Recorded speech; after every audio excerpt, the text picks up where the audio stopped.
Total अभी मेरे नेपाल की ट्रिप में 6 से 7 व्लॉग आ चुके हैं और ये जो है ये लास्ट व्लॉग होने वाला है और मोस्ट इम्पॉर्टेंट व्लॉग होने वाला है। ये व्लॉग किस बारे में होने वाला है मैं आपको बता देता हूँ। वैसे तो आपने थंबनेल देख ही लिया होगा, बट इस व्लॉग में आपको बताने वाला हूँ टोटल मेरा 7 डेज़ का जो भी एक्सपेंसेस हुआ है नेपाल में उसके बारे में, एंड ऑल्सो मोस्ट इंपॉर्टेंट कि आपको भाई नेपाल किस तरीके से ट्रैवल करना है। मैंने बहुत सारे यूट्यूब पे वीडियोस देखे, बट किसी ने भी ये नहीं बताया कि भाई आप किस तरीके से ट्रैवल करोगे। मतलब बताया तो है बट इतना डिटेल में नहीं बताया। अभी जब मैं गया था तो मैंने बहुत सारी प्रॉब्लम वहाँ पे फेस की। मेरा टोटल 7 डेज़ का ट्रिप था जिसमें 4 दिन मेरे भाई सिर्फ ट्रैवल में ही निकल गए और 1 दिन मेरा पोखरा का बचा, 2 दिन बचा काठमांडू का। तो पूरा व्लॉग ज़रूर देखना एंड आई एम श्योर आपको ये व्लॉग देखने के बाद कोई भी अदर व्लॉग देखने की ज़रूरत नहीं पड़ेगी। Hello everyone, welcome back to channel. This is new day new journey. फिलहाल मैं हूँ लखनऊ में और शुरू करते हैं आज का व्लॉग। तो एक्सपेंस बताने से पहले मैं आपको बता देता हूँ भाई आपको किस तरीके से नेपाल में ट्रैवल करना है, क्योंकि जब मैंने ट्रैवल किया तो भाई काफ़ी सारी चीज़ें मेरे अकॉर्डिंग नहीं हुई। तो मैंने सोचा कि इसके ऊपर मैं ज़रूर एक वीडियो बनाऊंगा। पहले मैंने सोचा था एक सेपरेटेड वीडियो बनाऊंगा, बट इसी में मैं इंटीग्रेट कर देता हूं। तो आपको ट्रैवल कुछ इस तरीके से करना है कि अगर आपका टोटल 7 डेज़ का ट्रिप है तो आप भाई 10 डेज़ लेके ही चलो। और मैं ऐसा क्यों बोल रहा हूँ ये मैं आपको बताता हूँ। तो हुआ क्या, मेरी 5 की रात को ट्रेन थी यहाँ से गोरखपुर की। गोरखपुर में पहुँच गया था रात के 1 बजे और वहाँ से फिर मेरी बस थी सनौली की जो कि मैंने पकड़ी थी सुबह 6 बजे की। अब मैंने सोचा था कि भाई सुबह 6 बजे की बस है और 2 से 3 घंटे में मुझे वो पहुँचा देगी, मतलब 7, 8, 9 बजे तक पहुँचा देगी। लेकिन भाई वो बस जो है वो काफ़ी ज़्यादा लेट चली। मतलब मैंने प्राइवेट बस की थी तो मैं बिल्कुल भी रिकमेंड नहीं करूँगा कि भाई आप इस तरीके से कोई भी प्राइवेट बस लो। लेनी है तो गवर्नमेंट वाली बस लो, वो कहीं पर भी नहीं रुकते हैं, ज़्यादा सवारी के पीछे नहीं पड़ते हैं। तो ये एक मेरी बहुत बड़ी मिस्टेक थी। तो उस बस ने भाई हमें पहुँचाया है 11:30 बजे के आसपास।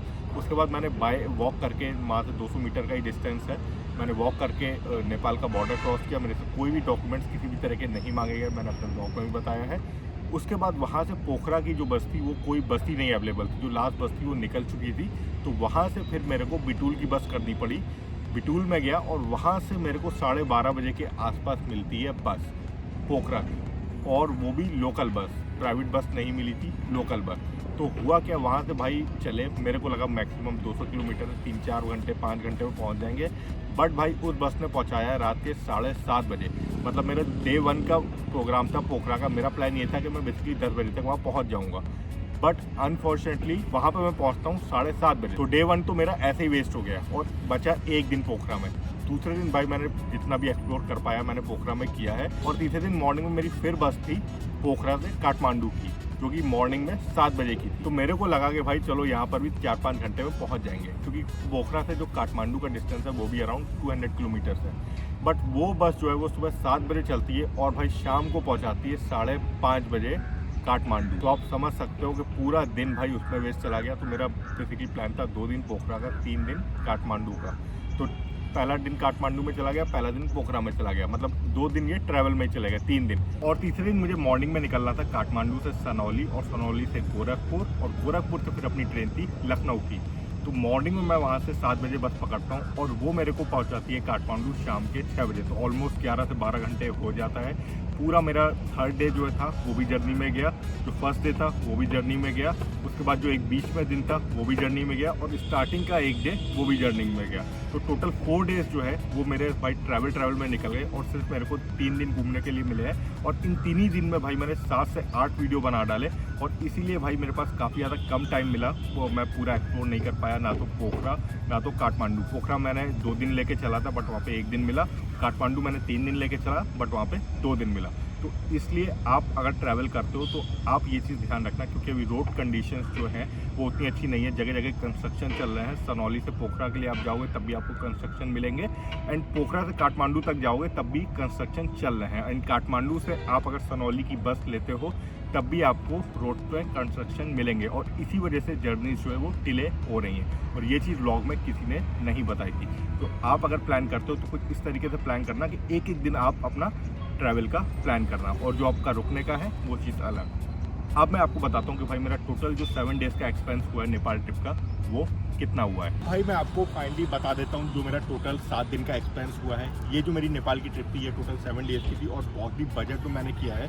तो टोटल जो 7 डेज़ का मेरा खर्चा आया है वो है only for 6,281 rupees for 7 days. इतना कम कैसे आया ये मैं आपको बताता हूँ। और इसमें सारी चीज़ें इंक्लूडेड है, रहना खाना, यहाँ से वहाँ पे जाना, वहाँ से यहाँ पे आना, ट्रेन, बसेस, सब कुछ इसमें इंक्लूडेड है और सिर्फ 6,281 रुपीज़ में ये सारी चीज़ें मैंने की है। अब मैं आपको बताता हूँ कैसे। मैं आपको एक एक चीज़ नहीं बताऊँगा, वो सारी चीज़ें मैं स्क्रीन में लिख दूंगा, बट मैं आपको पर डे के हिसाब से बता देता हूँ कि मेरा पर डे एक्सपेंस कितना हुआ।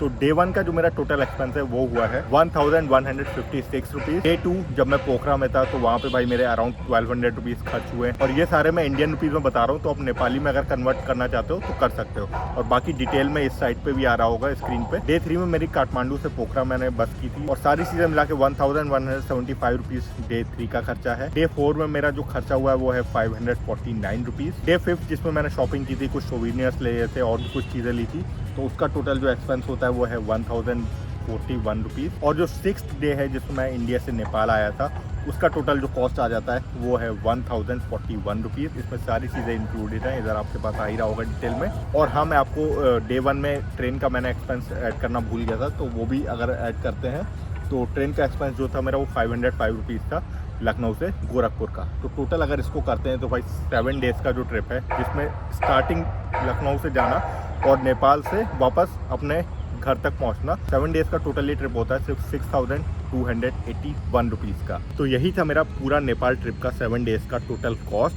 और अगर आपको और भी चीज़ें जाननी है, कहाँ से आपको शॉपिंग करनी चाहिए, क्या क्या चीज़ें खानी चाहिए, तो उसके लिए भाई आपको मेरी पूरी नेपाल की सीरीज़ देखनी पड़ेगी। तो मैं सजेस्ट करूँगा, मैंने एक प्लेलिस्ट बना रखी है अपने चैनल पे नेपाल ट्रिप के नाम से, तो उस पर आप एक्सप्लोर करो डे 1 से। उसमें सारी चीज़ें बताइए किस तरीके से आपको ट्रैवल करना है, बहुत ही डिटेल में। और हर व्लॉग के लास्ट में मैंने उस डे का खर्चा भी बताया, तो उसमें चीज़ें बहुत ही ज़्यादा डिटेल में, तो अगर आपको देखनी है तो वहाँ से भी देख सकते हो। तो बस भाई इस व्लॉग को रखते हैं यहीं तक। आई होप आपको व्लॉग पसंद आया होगा। अगर पसंद आया तो भाई लाइक करके जाना, चैनल पर नहीं हो तो सब्सक्राइब कर लेना। With that said, thank you very much for watching this video. I will see you soon in the next one. See you, tata, bye bye, take care and always be happy, be bright, be you.